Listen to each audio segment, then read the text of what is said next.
Hello student, जितने भी छात्र छात्राएं क्लास 9th का जनवरी मासिक परीक्षा देने जा रहे हैं तो आपके लिए यहाँ पर सोशल साइंस का सब्जेक्टिव क्वेश्चन लेकर आ चुके हैं। जो कि आपका 23 जनवरी को आपका सोशल साइंस का परीक्षा होगा। द्वितीय पाली यानी दूसरी पाली में, प्रथम पाली में आपका साइंस का परीक्षा होगा। तो आइए यहाँ पर सोशल साइंस का सब्जेक्ट कोड कितना देखेंगे। 111 है और समय जो रहेगा सोशल साइंस का वो 1.5 घंटे का रहेगा। पूर्णांक जो रहेगा वो 50 मार्क्स का रहेगा। ठीक है, तो आइए हम लोग देखेंगे इसका पूरा सब्जेक्टिव क्वेश्चन का निचोड़ किस तरह का सब्जेक्टिव क्वेश्चन रहने वाला है परीक्षा में। तो आइए हम लोग एक एक क्वेश्चन को यहाँ पर जानेंगे। तो पहले यहाँ पर ऑब्जेक्टिव क्वेश्चन दिया गया है, तो ऑब्जेक्टिव क्वेश्चन अभी तक नहीं देखे हैं तो हमारे चैनल पर आकर देख सकते हैं प्यारे बच्चों। अब चलिए हम सीधा सब्जेक्टिव क्वेश्चन की ओर चलते हैं। किस तरह का पूछा जाए इसमें सब्जेक्टिव के साथ साथ आपको जो ना क्वेश्चन के साथ साथ यहाँ पर हम आपको आंसर के साथ बताएंगे। ठीक है, तो देखिएगा पहला क्वेश्चन क्या कहा जा रहा है। भारत एक धर्मनिरपेक्ष राज्य है, वो कैसे है। ठीक है, इसके बारे में आपको बताना है। अगर नहीं जानते हैं तो हम इसका आंसर बताएंगे, अगर जानते हैं तो खुद से लिखने का जरूर प्रयास करेंगे। ठीक है, अगला क्वेश्चन देखिएगा कि नहीं 4 मौलिक कर्तव्यों को लिखना है। 4 मौलिक कर्तव्य कौन कौन है इसके बारे में लिखना है। इसी तरह अगला क्वेश्चन है यानी कि कृषक मजदूर से आप क्या समझते हैं, इसके बारे में आपको लिख देना है। नहीं जानते हैं सबका आंसर हम बताएंगे प्यारे बच्चों, आप लोग वीडियो को पूरा जरूर देखिएगा। अगला क्वेश्चन है बंधुआ मजदूर किसे कहते हैं, इसके बारे में लिखना है। अगला क्वेश्चन है मापक से आप क्या समझते हैं, इसके बारे में लिखना है। अगला क्वेश्चन है तुल्यांक मापक की क्या विशेषताएं हैं प्यारे बच्चों, इसके बारे में आपको बताना है। इसी तरह अगला क्वेश्चन है ग्रामीण आपदा प्रबंधन समिति का व्याख्या कराना है, इसके बारे में। ठीक है, चलिए अब अगला क्वेश्चन यहाँ पर क्या आता है। और में यानी अथवा में आपका प्रबंधन घटक कौन से हैं, इसके बारे में आपको लिखना है। इसी तरह अगला क्वेश्चन देखिएगा 11 नंबर क्वेश्चन में कह रहा है भारतीय वन अधिनियम का उद्देश्य क्या था प्यारे बच्चों, इसके बारे में लिखना है। अगला क्वेश्चन है जनजातियों विद्रोह के कारण प्रमुख कारण जो है ना कौन से थे, इसके बारे में आपको एक्सप्लेन करना है। ठीक है, व्याख्या करना है। अब यहाँ पर राजनीतिक शास्त्र या पॉलिटिकल साइंस में क्या कहा जा रहा है, क्वेश्चन पूछा जा रहा है 13 नंबर में कि शिक्षा संबंधित मौलिक अधिकार से आप क्या समझते हैं, इसके बारे में आपको बताना है। अगला क्वेश्चन है सूचना का अधिकार पर एक निबंध आपको लिखना है प्यारे बच्चों, क्या करना है आपको निबंध लिखना है। ठीक है, इसी तरह अगला क्वेश्चन देखिएगा बिहार के कृषक मजदूरों को क्या प्रमुख समस्या है, इसके बारे में आपको बताना है। इसी तरह अगला क्वेश्चन है सर शिव सागर राम गुलाम की जीवनी पर क्या करना है आपका प्रकाश डालना है। ठीक है, इसी तरह यहाँ पर देखिए भूगोल यानी ज्योग्राफी है, ज्योग्राफी में क्या मापक कितने प्रकार के होते हैं इसको व्याख्या करना है।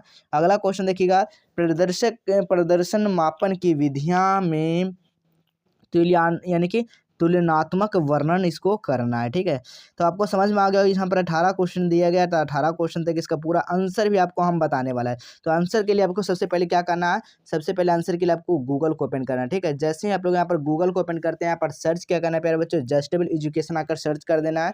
जैसे ही सर्च करते हैं आपको नीचे आ जाना है। ध्यान रखना है कि आपको इस तरह का यहाँ पर लोगो रहेगा तभी आपको यहाँ पर आना है। ठीक है, तो यहाँ पर आपको क्या करना है, क्लिक कर देना है। ठीक है, क्या काम करना है, यहाँ पर आपको क्लिक करना है। जैसे ही आप लोग इस पर क्लिक करते हैं अब आपको नीचे आ जाना प्यारे बच्चों। ठीक है, देखिएगा जैसे आप लोग इस पर क्लिक करिएगा अब यहाँ पर नीचे आएगा तो यहाँ पर देखिए इस तरह का आपका वेबसाइट है जो ओपन होकर आ जाएगा। अब यहाँ पर सर्च क्या करना है, सर्च नहीं करना, अब यहाँ पर आपको सिर्फ क्लिक करना है। ठीक है, यानी यहाँ पर आपको क्लास 9th दिया गया, यहाँ पर आपको क्लिक करना है। जैसे 9th मासिक परीक्षा पर क्लिक करते हैं अब फिर आपको नीचे आ जाना है। नीचे आने के बाद देखिए यहाँ पर जनवरी मासिक परीक्षा दिया गया है। इस वाले लिंक पे आपसे को क्या करना है प्यारे बच्चों, यहाँ पर आपको आकर क्लिक कर देना। ठीक है, जैसे ही आप लोग यहाँ पर क्लिक करते हैं उसके बाद आपको नीचे आ जाना। देखिए सभी ओरिजिनल प्रश्न पत्र दिया गया है। अब जैसे ही नीचे आते हैं इसका नीचे आने के साथ साथ यहाँ पर देखिए सभी सब्जेक्ट का दिया गया पेपर। ठीक है, तो जो भी सब्जेक्ट है यहाँ पर सोशल साइंस का है तो सोशल साइंस पे हम क्लिक करेंगे। ठीक है, जैसे सोशल साइंस है तो सोशल साइंस पे हम यहाँ पर डाउनलोड बटन पे क्लिक करेंगे। जैसे ही डाउनलोड बटन पे क्लिक करते हैं तो यहाँ पर सारा इसका आंसर भी आ जाएगा। तो चलिए हम यहाँ पर आंसर के साथ क्वेश्चन को जान लेते हैं। ठीक है, पहले अगर टेस्ट नहीं दिए 25 क्वेश्चन को तो यहाँ पर अगर टेस्ट जरूर दीजिएगा, उसके बाद आपको नीचे आ जाना है। नीचे आने के बाद देखिएगा यहाँ पर एमसीक्यू यानी कि जो ऑब्जेक्टिव का आंसर की है यहाँ पर अपडेट कर दीजिएगा, टेस्ट दे दीजिएगा, उसके बाद सारा यहाँ पर आंसर की ओपन हो जाएगा। ठीक है, उसके बाद आपको काम करना है नीचे आना। नीचे आने के बाद देखिएगा यहाँ पर सब्जेक्टिव क्वेश्चन दिया गया है। देखिएगा तीसरा नंबर का आंसर हमने यहाँ पर दिया है, ये भारत का एक धर्मनिरपेक्ष राज्य जो है कैसे। ठीक है, इसके बारे में लिखना है।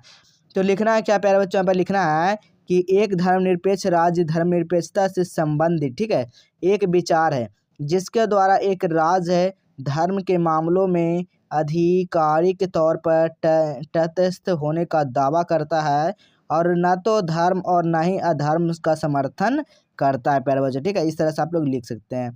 चलिए अब अगला क्वेश्चन यहाँ पर चौथा नंबर क्वेश्चन का जवाब दिया है कि किन्हीं 4 मौलिक कर्तव्यों को आपको लिखना है। ठीक है, क्या काम करना है, 4 मौलिक कर्तव्यों के बारे में आपको लिखना है। तो चलिए यहाँ पर बताते हैं कौन-कौन यहाँ पर लिखना है। तो हर नागरिक यह जो है ना, हर नागरिक यह कर्तव्य है कि वह संविधान का पालन करे और वह उसके आदर्शों, संस्था, राष्ट्रध्वज और राष्ट्रगान का क्या करे, आदर करे। ठीक है? यही आपको लिख कर आना है प्यारे बच्चों। ठीक है? तो जो भी आपको बताया जा रहा है वो सही-सही बताया जा रहा है।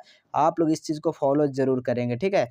चलिए अब यहाँ पर नीचे आ जाएँगे, नीचे आने के बाद यहाँ पर देखिए कृषक मज़दूर से आप क्या समझते हैं? कृषक जो है ना, मज़दूर है ना, उससे आप लोग क्या समझते हैं इसके बारे में लिखना है। तो लिखना है कृषक मज़दूर से हमारा मतलब गाँव में काम करने वाले उन लोगों है जो कृषि के कार्य मज़दूर के रूप में काम करते हैं। ठीक है? इस तरह से आप लोग यहाँ पर लिख सकते हैं। चलिए अब आपको नीचे आ जाना है, बंधुआ मज़दूर किसे कहते हैं प्यारे बच्चों? आपको बताना कि बंधुआ मज़दूर जो है ना किसे कहते हैं। तो लिखना है एक बंधुआ मज़दूर वह है जो बंधुओं कर्ज के कारण सेवा प्रदान करता है। ऐसी स्थिति में सामाजिक और आर्थिक मजबूरी के कारण उत्पन्न हो सकती है। ठीक है? इस तरह से आप लोग यहाँ पर लिख सकते हैं। ठीक है? चलिए अब अगला क्वेश्चन देखते हैं। अगला क्वेश्चन क्या कर रहा है, तुलनात्मक मापक विधि क्या है? तो इसका विशेषता को बताना है। तो लिखना है तो तुलनात्मक मापक एक या एक से अधिक प्रणालियों में से दूरियां प्रदर्शित की जाती है, जैसे मील, फलांग, किलोमीटर तथा गज आदि का प्रयोग लिखित मापक के रूप में यहाँ पर किया जाता है। ठीक है? इस प्रकार आप लोग लिखिएगा। अगला क्वेश्चन है 11 नंबर क्वेश्चन का जवाब हमने दिया है कि भारत वन अधिनियम का उद्देश्य क्या है। तो जितना भी क्वेश्चन आपको बता रहा है अपने कॉपी पर जरूर से प्यारे बच्चों उसको नोट जरूर कर लीजिएगा। ठीक है?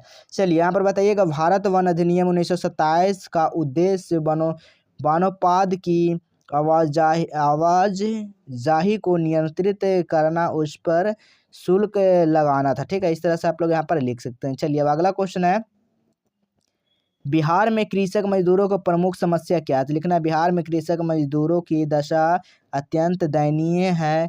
इसका संपूर्ण जीवन गरीबी, बेकारी, शोषण, उत्पीड़न, अनिश्चित से क्या है, भरा हुआ है। ठीक है? इस तरह से आप लोग लिख सकते हैं। चलिए अब अगला क्वेश्चन देखिएगा, 17 नंबर क्वेश्चन देगा, मापक कितने प्रकार का होता है इसे व्याख्या करना। ठीक है? बात क्या यहाँ पर कर दिया, मापक तो होता है ऐसे 3 प्रकार, लेकिन यहाँ पर काम क्या कर रहा है, व्याख्या करने को बोला गया है। तो एक मापक मानचित्र का वास्तविक दूरी और जमीन पर वास्तविक दूरी के बीच का अनुपात है। ठीक है?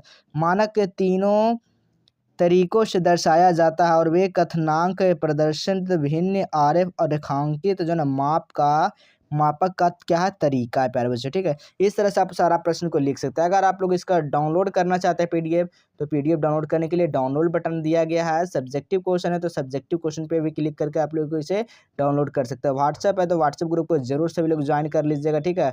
और यूट्यूब पर से आप देख ही रहे तो चैनल पर जरूर चैनल को सब्सक्राइब जरूर कर लीजिएगा आप लोग। ठीक है? तो जितना भी हमारे तरफ से आपको क्वेश्चन बताया जा रहा है सभी वायरल प्रश्न पत्र प्यारे बच्चों, इसको ओरिजिनल कृपया ना समझेंगे। ठीक है? ओरिजिनल के लिए आपको हम एग्जाम से पहले प्रोवाइड करवा देंगे। ठीक है? तो जितना भी इससे एकदम समझिए 90% आपको क्वेश्चन परीक्षा में रहने वाला है। ठीक है? तो आप लोग इस वीडियो को जितना होगा अपने दोस्तों के पास जरूर शेयर कर दीजिएगा प्यारे बच्चों। ठीक है?